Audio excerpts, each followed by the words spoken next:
अपना भिडू बच्चू कडू।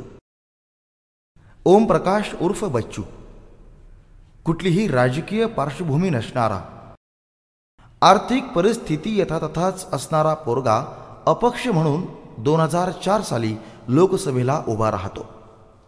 पोरसोरं घेऊन फिरणारा उमेदवार निकालानंतर सगळ्यांना तोंडात बोटं घालायला लावतो।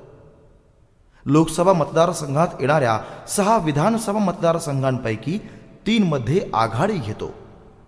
या लढतीत 6000 मतांनी त्यांचा पराभव होतो। ही तर सुरुवात होती। लगेच झालेल्या विधानसभा निवडणुकीत बच्चू कडू अचलपूर मतदारसंघातून अपक्ष निवडून येतो। हे पाणी बाकीच्यांपेक्षा नक्कीच वेगळं होतं।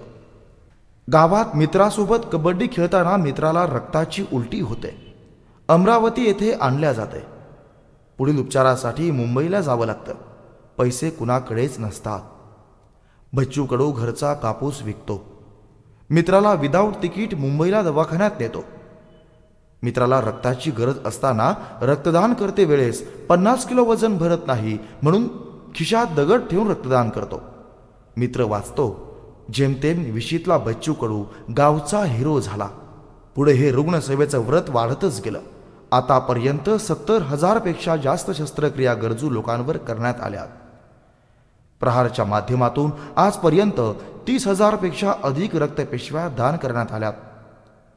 अनेक मोठ्या व्यक्तिमत्वाच्या रक्ततुरा केल्या गेल्या। हा रुग्णसेवेचा महायज्ञ अजूनही धगधगतो आहे। आज बच्चू कडू आणि प्रहार मदतीचा हात बनले आहेत। बच्चू कडू त्यांच्या आंदोलनासाठी ओळखले जातात।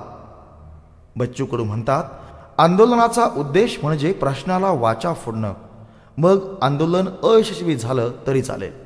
दारूच्या दुकानासमोर दूध वाटप आंदोलन, अधिकारी खुर्ची लिलाव आंदोलन, टेंभा आंदोलन, राहुटी आंदोलन, सामूहिक मुंडन आंदोलन, मुख्यमंत्र्यांच्या गावी डेरा आंदोलन, नांगर आंदोलन, सरकारी कार्यालयात सापछोड आंदोलन, मंत्र्यांच्या घरासमोर बेशरम आंदोलन, टाकीवर चढून शोले आंदोलन आणि आता होत असलेलं आसूड आंदोलन नागपूर ते वडनगर गुजरात पंतप्रधानांच्या गावात होत आहे। विविध आगळ्या वेगळ्या आंदोलनांद्वारे प्रश्नाला वाचा फोडणं, सरकारला जाब विचारणं हे काम बच्चू कडू अविरतपणे करत असतात। त्यांच्या नावानं सुद्धा प्रशासकीय यंत्रणा चळचळ कापते। लोकप्रतिनिधींना कामाचा उरक असेल, जनतेच्या सुखदुःखात सहभागी होण्याची त्यांची तयारी असेल तर काहीही अशक्य नसतं। बच्चू कडूंची कामं करण्याची पद्धत काहींना अफाट आणि अतिरेकी वाटू शकते, पण गेंड्याच्या कातडीच्या प्रशासनाला सरळ करण्याचा बच्चू कडूंचा मार्ग योग्य वाटतो। नाफेडचं कार्यालय कांदा उत्पादक शेतकऱ्यांना भाव मिळावा म्हणून पेटवून दिलं। बच्चू कडू कायम विझलेल्या लोकांच्या गर्दीत आग लावतो म्हणून जनसामान्यांना तो आपला वाटतो। विधानसभेत त्यांची वक्तव्ये आग लावतात। नक्षलवाद्यांना गोळ्या घालण्याऐवजी आमदारांना गोळ्या घाला हे फक्त बच्चू कडूच म्हणू शकतो। राहुल गांधींच्या अमेठी मतदारसंघात जाऊन एका गरीब स्त्रीला घर बांधून देणं असो की शेतकऱ्यांसाठी काढलेला नांगर मोर्चा असो, बच्चू कडू नावाचा आवाज बुलंद असतो। सातपुड्याच्या कुशीत बहिरम नावाचं गाव, तिथे विदर्भातली सर्वात मोठी आणि दीर्घ यात्रा भरते। ही यात्रा तमाशासाठी ओळखली जाते। तिथे तमाशाच्या नावाखाली इतर धंदे चालायचे। नाचगाणी, वेश्या अशा नादाला लागून अनेकांची राखरांगोळी झाली। त्या विरोधात अनेक आंदोलनं झाली। खुद्द गाडगेबाबांनी त्या विरोधात रणशिंग फुंकलं होतं।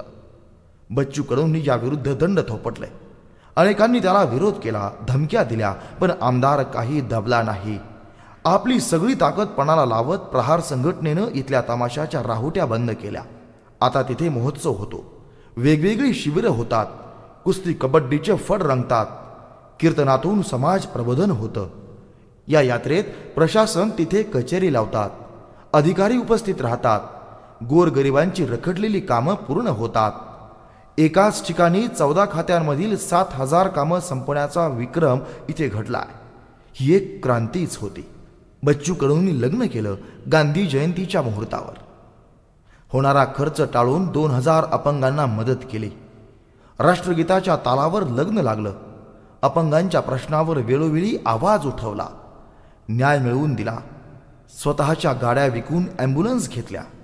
प्रहारच्या माध्यमातून समाजकारणावर भर दिला. सत्यशोधक बहुउद्देशीय शिक्षण संस्थेद्वारे 65 अनाथ मुलांच्या सर्वांगीण विकासाची जबाबदारी स्वीकारली आहे. स्वयंसिद्ध प्रकल्पाच्या माध्यमातून 700 पेक्षा जास्त शेतकरी विधवांची जबाबदारी स्वीकारून त्यांना सक्षमपणे उभं केलंय. भूमिपुत्र फाउंडेशनद्वारे 700 आत्महत्याग्रस्त कुटुंबांची जबाबदारी स्वीकारून त्यांच्या शिक्षणाची आणि प्रशिक्षणाची जबाबदारी स्वीकारली आहे. असा हा आगळा वेगळ्या नावाचा आणि कार्याचा आमदार सतत संघर्ष करण्यासाठी तत्पर असतो. आजही बच्चू कडू भाड्याच्या घरात राहतात. मागं पुढं निष्ठावान कार्यकर्त्यांची रेलचेल असते. दारू मटणाचा बाजार नसतो. असा हा सच्चा आमदार, दिलदार मनाचा इमानदार माणूस बच्चू कडू आपल्या आदराला, सन्मानाला खऱ्या अर्थानं पात्र आहे.